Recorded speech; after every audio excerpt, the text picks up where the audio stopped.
సుమన్ టీవీలో మీ business promotions కోసం ఈ కింది నెంబర్ను సంప్రదించగలరు.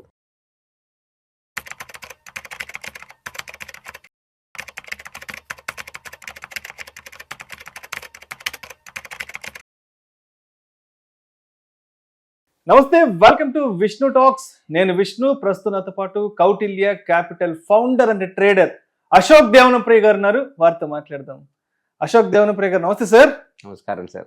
Welcome to Vishnu talks. Thank you very much for the invitation.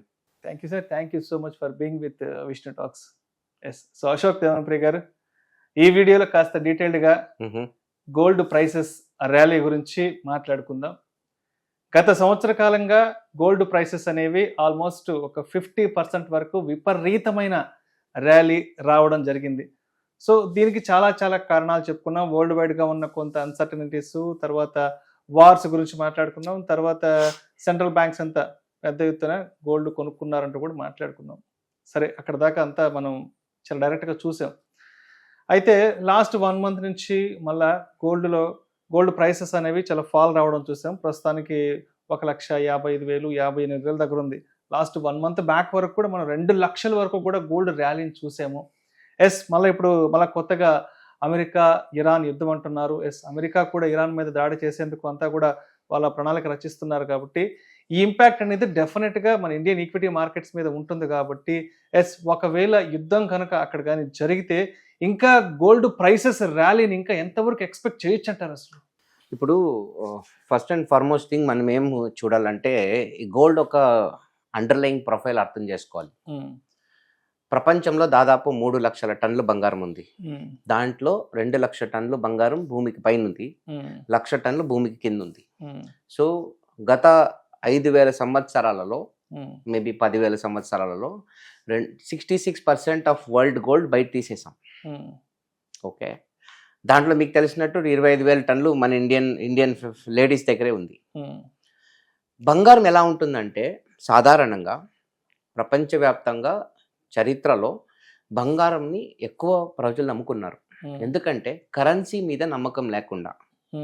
Last 300 to 500 ఇయర్స్లో దాదాపు 150 కరెన్సీలు చనిపోయినాయంటే they disappeared. So gold is always a proven assets. కానీ గోల్డ్ ఎప్పుడు పైకి వెళ్తుందంటే 3 కారణాలు. ఒకటి, it should be a war episode.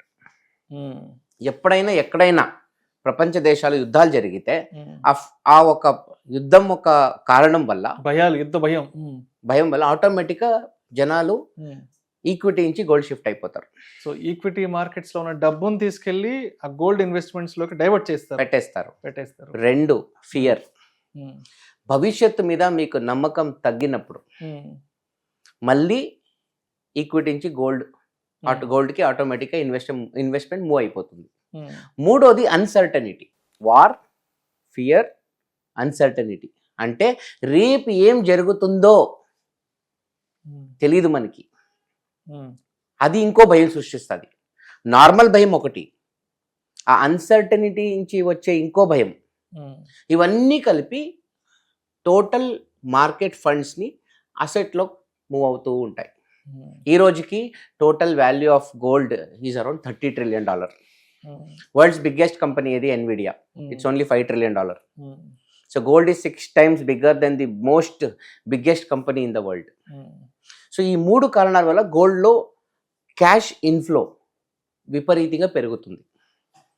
అది ఒక పాయింట్. రెండోది, ఇంకో చాలా ముఖ్యమైన విషయం ఏంటంటే, gold historical has driven around 10 to 12% CAGR. దానికి ఎక్కువ ఇవ్వలేదు. ఓకే, ఆఫ్టర్ మోడర్న్ వరల్డ్ మీకు ఆల్టర్నేటివ్ సోర్సెస్ ఆఫ్ ఇన్వెస్ట్మెంట్స్ వచ్చాయి. Mutual funds, equities, FDs, AF, PMS, global investing, ఇవన్నీ మీకు ఆప్షన్స్ వచ్చాయి. గతంలో ఒట్టి గోల్డే ఉండేది investment option. And then the biggest of all is real estate. చరిత్రలో మీకు రియల్ ఎస్టేట్ మీద ఇన్వెస్ట్మెంటే లేవు. ఎందుకంటే సామ్రాజ్యాలు కూలిపోతే సైట్లకు విలువ వచ్చేది కాదు. సో బంగారం తీసుకొని పారిపోయేవాళ్ళు. But in the modern world things have completely changed. But ప్రజలు ఏం చేస్తారు అంటే, వాళ్ళు ఒక టోటల్ పోర్ట్ఫోలియో అలొకేషన్ ఉంటాయి కదా, వాళ్ళ పోర్ట్ఫోలియోలో 10% ఎప్పుడు గోల్డ్ని ఒక హెడ్జ్డ్ అసెట్గా పెట్టుకుంటారు. నేను ఎక్కువ మందికి చెప్పేది ఏంటంటే గోల్డ్లో you have to put money, which is standard. ఆ గోల్డ్ ఇన్వెస్ట్మెంట్ 3 రకంగా ఉంటాయి. Number 1, people who buy jewels. రీసెంట్గా మా పాపకి we bought gold for a good function at home. Okay, so ఆ ఒక గోల్డ్ పర్చేస్కి మనకి ప్రైస్కి సంబంధం లేదు. మాకు బంగారం కావాలి, మేము కొనుక్కున్నాం. ఇంకా బంగారం 30% కింద పడినా 30% పైకి పోయినా మాకు సంబంధం లేదు. Because we are holding it for the next maybe 10, 20, 30 years. Right. Second, ఎవరైనా గోల్డ్ అలొకేషన్ వాళ్ళ పోర్ట్ఫోలియో తక్కువ ఉంటే వాళ్ళు కొనుక్కుంటారు. సపోజ్ మీ అలొకేషన్, మీ దగ్గర 1 కోటి రూపాయల పోర్ట్ఫోలియో ఉంటే మీ దగ్గర ఓన్లీ 5% గోల్డ్ అలొకేషన్ ఉంటే we always tell please go another 5% more. మీరు ఇన్వెస్ట్ చేస్తారు. సో షార్ట్ టర్మ్లో మీకు కూడా ఒక స్ట్రెస్ అవసరం లేదు, ఎందుకంటే మీ holding period minimum 3 years, 5 years ఉంటుంది. And third person is gold traders. వాళ్ళు టెక్నికల్ పరంగానే ఆలోచించాలి. They should look at technicals of the gold. ఎందుకంటే macro economics fundamentals of gold చూసుకొని ట్రేడింగ్ చేసేది కరెక్ట్ స్ట్రాటజీ కాదు. సో వాళ్ళు న్యాచురల్గా ఏ ఇండికేటర్సో ఏ ప్రైస్ యాక్షనో వాడుకొని గోల్డ్లో కొన్ని ఎక్స్పోజర్ వాళ్ళు తీసుకుంటారు. ఇప్పుడు నన్ను అడిగితే depending upon what gold did in the last 25 years, suppose బంగారం ఫ్యూచర్లో మినిమం ఒక 10% సిఏజిఆర్ చేసిందంటే, మినిమం 10% సిఏజిఆర్. ఎందుకంటే మనం మాట్లాడిన ఆ 3 విషయాలు, అన్సర్టనిటీ, ఫియర్ అండ్ వార్, ఈ 3 మళ్ళీ జరుగుతాయి, ఖచ్చితంగా జరుగుతాయి. సో వస్తే మళ్ళీ గోల్డ్ ర్యాలీ వస్తుంది. My guess is gold can touch 10 crores per kg in the next 15 to 20 years. ఇంకా నెక్స్ట్ 10 కోట్లకి వెళ్తారు నెక్స్ట్ 10-15 years కి, నెక్స్ట్ ఒక డెకేడ్ తర్వాత, ఆఫ్టర్ 1 decade 15 to 20 అని రాసుకోండి. 15 to 20, నాట్ 1. ఓకే, 10. ఇంకా ఇప్పుడు 1.5 CR ఉంది కదా, మినిమం 6 to 7 times పెరుగుద్ది. That is my view. Next again, gold prediction చేయగలమా? No. It entirely depends on how the world treats. ఇప్పుడు ఫర్ ఎగ్జాంపుల్ లాస్ట్ 6 quarters మీరు చూస్తే ఈక్విటీ మార్కెట్ ఏమీ డబ్బులు ఇవ్వలేదు. It's all completely dry. One quarter bull, 1 quarter bear, 1 quarter bull, 1 quarter bear, ఇలాంటి ఒక behaviour last 6 quarters ఇచ్చింది. దాదాపు 18 నెలలు అయింది. సో ఇలాంటి సన్నివేశంలో న్యాచురల్లీ గోల్డ్ మీద ఒక ఇంట్రెస్ట్ పెరుగుద్ది. కానీ ఇప్పుడు ఏమైనా ఫర్ ఎగ్జాంపుల్ మన సెన్సెక్స్ లైఫ్ టైం హై ఉంది కదా, 85, 86,000 లెవెల్స్ ఉన్నాయి కదా, దాన్ని క్రాస్ కొట్టి మార్కెట్ ఏమైనా 1 lakh లెవెల్ సైడ్ మూవ్ అయితే దెన్ గోల్డ్ మీద ప్రెషర్ తగ్గుతుంది, ఆటోమేటిక్గా డబ్బులు ఈక్విటీకి వచ్చేస్తాయి. So this is my view from market stand point. Okay, so ఇప్పుడు అంటే ఇప్పుడైతే లాస్ట్ 1 month గా మనం 24 carats 10 grams మనం ఆల్మోస్ట్ ఒక 2 లక్షల వరకు టచ్ చేయాలో చూసాం. లాస్ట్ జస్ట్ బిఫోర్ బడ్జెట్ వరకు కూడా, లాస్ట్ జనవరి కూడా చూసాము. సో ఇప్పుడు ఈ 2026 చివరి నాటికి, దిస్ 2026 ఎండింగ్కి 24 carats 10 grams ఎంత అయ్యే అవకాశం ఉంది? ఎందుకంటే ఇప్పుడు ప్రజెంట్ అయితే లైవ్ మార్కెట్లో 1,60,000 దగ్గర ట్రేడ్ అవుతుంది. సో నెక్స్ట్ 11 monthsకి ఎంతవరకు ఎక్స్పెక్ట్ చేయొచ్చు అంటారు? అంత యాక్యురేట్గా ప్రెడిక్ట్ చేయడం అంత ఈజీ కాదు. ఎందుకంటే it depends on where money will move, where big money, institutional fund ఎలా మూవ్ అవుతుంది అనే ఒక పారామీటర్ మీద ఇది డిపెండ్ అయి ఉంటుంది. నేను చెప్పినట్టు for example equity market rally వస్తే మీరు చెప్పే 2 lakhs రాదు. మళ్ళీ ఇన్ కేస్ ఏమైనా ఇంకా నెక్స్ట్ 4 quarters ఏమైనా మార్కెట్ మీద ప్రెషర్ పడి, ఓకే, ఇప్పుడు Nifty PE is around 22, which is considered to be not costly. America PE 27, 28 ఉంది ఇప్పుడు. ఓకే, సో అందువల్ల we have to see that particular part. Gold is a reaction, gold will not drive. Just reaction. ఇక్కడ market reaction పైన gold ఒక rally depend అవుతుంది. మనం ఇక్కడ చూడాలి, గోల్డ్ మనం చూడకూడదు. అక్కడ మనకి ఫండమెంటల్స్ ఏమీ కనపడదు. It is just a metal, it is not a company. గోల్డ్కి బ్యాలెన్స్ షీట్ లేదు కదా, గోల్డ్కి ప్రాఫిట్ లాస్ స్టేట్మెంట్ లేదు కదా. సో మనం ఇక్కడ చూడాలి. ఇక్కడ ఏమైనా మార్కెట్ ఇక్కడి నుంచి ర్యాలీ వస్తే, so here the big boss and the supreme is the market. Market is the supreme one. Correct. Okay, ఇక్కడే ప్రెషర్ వస్తే అక్కడ ర్యాలీ వస్తుంది, ఇక్కడ కంఫర్ట్ ఉంటే అక్కడ ఆటోమేటిక్ గా డిమాండ్ తగ్గిపోతుంది. Ultimately it's all demand supply only, nothing else. So we should see about only the market rally only. అంతే.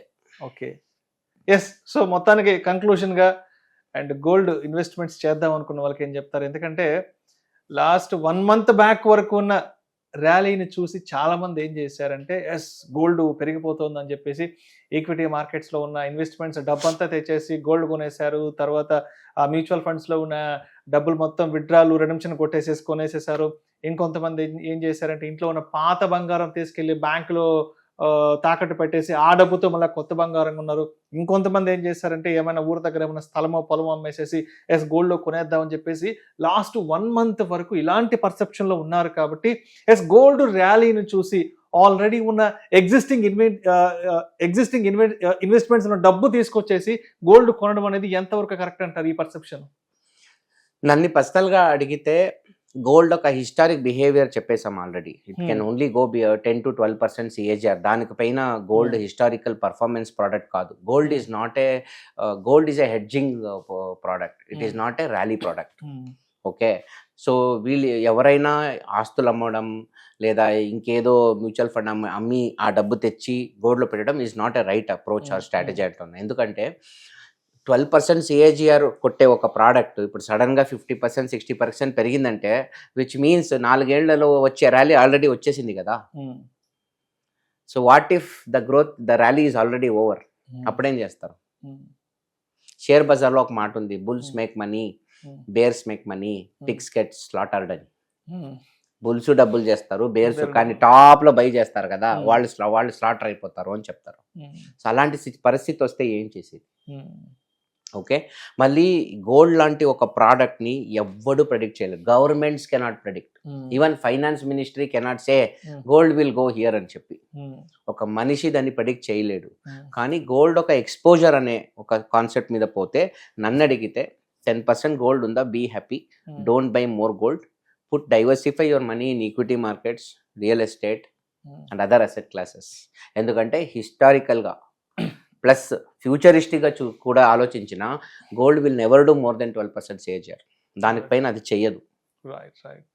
That is my view. So మొత్తానికి బంగారం ధరలు పెరుగుతాయా లేదంటే తగ్గుతాయా అనేది అది ఈక్విటీ ఇన్వెస్ట్మెంట్స్ మీద, అంటే ఈ ఈక్విటీ ఇన్వెస్ట్మెంట్స్లో ఇండియన్ మార్కెట్ స్టాక్ మార్కెట్ మీద ఉన్న ర్యాలీని బట్టి మాత్రమే ఉంటుంది. అంతేగాని పర్టికులర్గా డైరెక్ట్గా మనం గోల్డ్ పెరుగుతుందా లేదా తగ్గుతుందా అన్నది చెప్పలేం. సో ఇక్కడ ఏం యాక్షన్ ఉంటుందో అక్కడ రియాక్షన్ ఉంటుంది. ఈక్విటీ మార్కెట్స్ లో ఉండే యాక్షన్ బట్టి అక్కడ రియాక్షన్ అనేది ఉంటుంది అంటారు. కరెక్ట్. సో మొత్తానికి నెక్స్ట్ 15 to 20 years కి అయితే మాత్రం కేజీ బంగారం ఎంత అని చెప్పారు? 10 కోట్లు. నా ఎక్స్పెక్టేషన్. మీ ఎక్స్పెక్టేషన్ ఉండొచ్చు. నా ఎక్స్పెక్టేషన్ అట్లీస్ట్ 10 కోట్లు అవుతుందని. 10 కోట్లు ఒక డెకేడ్ తర్వాత, ఆఫ్టర్ 1 decade. 1 decade చాలా త్వరగా అవుతుంది. 1 decade is too much. You can assume 2 decades max. 15 to 20 years. 15 to 20 years. 6 times పోద్ది. Right sir. Thank you sir. Thank you so much Ashok Devanampriya garu. So బంగారం ధరలు ఎందుకు ఇంతలా పెరిగిపోతున్నాయి, అదేవిధంగా రాబోయే రోజుల్లో బంగారం ధరలు ఇంకా ఎంతవరకు వెళ్తాయి ఏంటన్న దాని గురించి చాలా చక్కగా, చాలా డీటెయిల్డ్గా మన ఆడియన్స్కి చాలా సింప్లిఫైగా తెలియజేశారు. Thank you so much sir. Thank you very much.